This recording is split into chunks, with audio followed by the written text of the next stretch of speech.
Hello అందరికీ welcome back to my channel. ఎండతో పని లేకుండా ఆరబెట్టాల్సిన అవసరం లేకుండా ఇన్స్టెంట్గా అప్పటికప్పుడు టొమాటో పచ్చడి ఎలా చేయాలో ఈ వీడియోలో చూపించబోతున్నాను. అయినా టొమాటో పచ్చడి అంటే తెలియని వాళ్ళు, నచ్చని వాళ్ళు ఉంటారా? ఒకవేళ నచ్చదు అని చెప్పే వాళ్ళు కూడా ఈ పచ్చడిని ఒక్కసారి తింటే ఇంకోసారి అడిగి మరీ చేయించుకుంటారు. ఇంట్లో ఎన్ని కూరలు ఉన్నా సరే ఈ టొమాటో పచ్చడి ఉంటే మాత్రం అందరూ ముందుగా ఇదే వేసుకొని తింటారు. అంత టేస్టీగా ఉంటుంది. ఈ పచ్చడి వేడి వేడి అన్నంలో అయినా, ఇడ్లీ, దోశ, చపాతి, ముఖ్యంగా ఉప్మాలోకి అయితే సూపర్ కాంబినేషన్. మరి ప్రాసెస్ ఏంటో స్టెప్ బై స్టెప్ చూసేద్దామా? ఈ పచ్చడి కోసం నేను 1/2 కేజీ టొమాటోలు తీసుకుంటున్నాను. వీటిని నీళ్ళలో బాగా కడిగి ఒక పొడి క్లాత్తో తుడుచుకోవాలి. ఇలా అన్నింటిని తుడిచి ఫ్యాన్ కింద తడి ఆరిపోయే వరకు కంప్లీట్గా డ్రై అవ్వనివ్వండి. తడి అనేది అస్సలు ఉండకూడదు. ఇలా డ్రై అయ్యాక ఇక్కడ చూపిస్తున్నట్టుగా పొడవుగా ముక్కలుగా కట్ చేసుకోండి.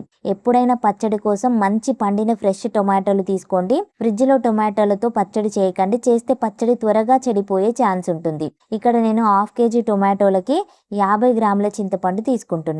ఇప్పుడు స్టవ్ పైన కడాయి పెట్టి 1 టేబుల్ స్పూన్ నూనె వేయండి. నూనె వేడయ్యాక మనం కట్ చేసుకున్న టొమాటో ముక్కలు వేసుకోండి. ఇందులోనే 50 గ్రాముల చింతపండు కూడా ఈనెలు, పొట్టు ఏదైనా ఉంటే తీసేసి మంచిగా క్లీన్ చేసి వేసుకోండి. ఇలా వేసుకున్న తర్వాత ఒకసారి కలుపుకొని మూత పెట్టుకొని టొమాటోలను మెత్తగా అయ్యేదాకా మగ్గించుకోండి. మధ్య మధ్యలో మూత తీసి కలుపుకుంటూ టొమాటోలు మెత్తగా ఉడికి టొమాటోలో ఉన్న నీరంతా ఎగిరిపోయే వరకు కలుపుతూ ఉడికించండి. టొమాటో బాగా ఉడికి దగ్గర పడ్డాక స్టవ్ ఆఫ్ చేసి ఇప్పుడు ఇందులో 50 గ్రాముల కారము, 30 నుండి 40 గ్రాముల ఉప్పు వేసుకోవాలి. కప్స్లో అయితే నేను 1/2 కప్పు కారము, 1/4 కప్పు కంటే కొంచెం ఎక్కువ ఉప్పు తీసుకుంటున్నాను. ఉప్పు చూసి వేసుకోండి. ఉప్పు సరిపోకపోతే తర్వాత అయినా కూడా వేసుకోవచ్చు. ఇప్పుడు ఉప్పు కారాలు బాగా కలిసే విధంగా కలుపుకొని చల్లారనివ్వండి. ఈలోపు మనము ఈ టొమాటో పచ్చడికి మంచి ఫ్లేవర్నిచ్చే మెయిన్ పార్ట్ అయిన ఆవ మెంతి పొడి తయారు చేసుకుందాము.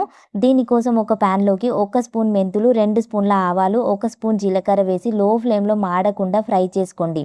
వీటిని మిక్సీలో కానీ రోట్లో కానీ పొడి చేసి పెట్టుకోవాలి.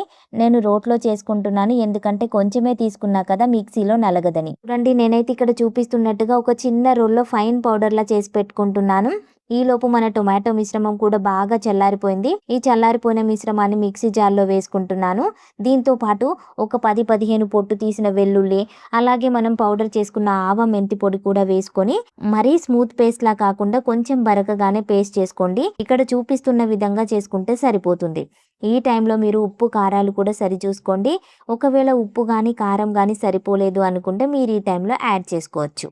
ఇప్పుడు కడాయిలోకి 1/2 కప్పు నూనె తీసుకుంటున్నాను. మనం ఏ కప్పుతో అయితే ఉప్పు కారం కొలుచుకున్నామో అదే కప్పుతో నూనె కూడా తీసుకోవాలి. ఇలా నూనె వేసుకొని వేడయ్యాక కొంచెం ఆవాలు, జీలకర్ర, కొంచెం మినపప్పు వేసుకొని ఫ్రై అయ్యాక కొద్దిగా వెల్లుల్లి కూడా వేసుకొని ఇది కూడా వేగిపోయాక ఎండుమిర్చి వేసుకొని ఆ తర్వాత కొద్దిగా కరివేపాకు కూడా వేసుకొని అన్నీ బాగా ఫ్రై అయిపోయాక టొమాటో పేస్ట్ వేసుకొని ఒక 10-15 నిమిషాలు బాగా ఫ్రై చేసుకోవాలి. బాగా ఫ్రై చేయడం వల్ల టొమాటో పచ్చడి ఎక్కువ రోజులు నిల్వ ఉంటుంది. కొంతమంది మిక్సీ చేసుకున్న టొమాటో పేస్ట్లో డైరెక్ట్గా పోపు వేసేస్తారు. అలా చేయడం వల్ల పచ్చడి నిల్వ ఉండదు అండ్ 2-3 రోజులకే టేస్ట్ మారిపోయినట్టుగా అనిపిస్తుంది.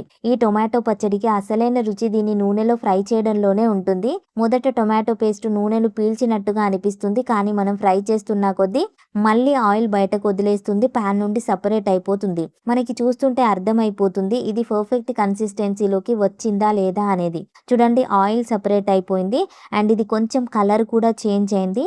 సో మనకి టొమాటో పచ్చడి పర్ఫెక్ట్గా రెడీ అయిపోయింది అన్నమాట. దీన్ని పూర్తిగా చల్లారనివ్వండి. చూడండి, మన టొమాటో పచ్చడి అయితే రెడీ అయిపోయింది. నేను మీకు చూపించడం కోసం దీన్ని ఒక గాజు బౌల్లో వేస్తున్నాను. చూడండి, ఆ కలరు, టెక్చరు, ఈ టైంలో వచ్చే స్మెల్కే ఎప్పుడెప్పుడు తినేద్దామా అనిపిస్తుంది. ఈ టొమాటో పచ్చడిని ఎయిర్ టైట్ కంటైనర్లో స్టోర్ చేసుకొని ఫ్రిడ్జ్లో పెట్టుకుంటే టేస్ట్ ఏమాత్రం తగ్గకుండా ఎక్కువ రోజులు ఫ్రెష్గా ఉంటుంది. వేడివేడి అన్నంలో ఈ టొమాటో పచ్చడి వేసుకొని తింటే ఆహా అద్భుతంగా ఉంటుంది. అవును, మీలో ఎంతమందికి ఈ టొమాటో పచ్చడి అంటే ఇష్టమో నాకు కామెంట్లో తెలియజేయండి. అండ్ ఈ వీడియో నచ్చితే లైక్ చేయండి. ఇలాంటి మరిన్ని సింపుల్ అండ్ టేస్టీ రెసిపీస్ కోసం మన ఛానల్ని సబ్స్క్రైబ్ చేసుకోండి. మరొక మంచి రెసిపీతో మళ్ళీ కలుద్దాం.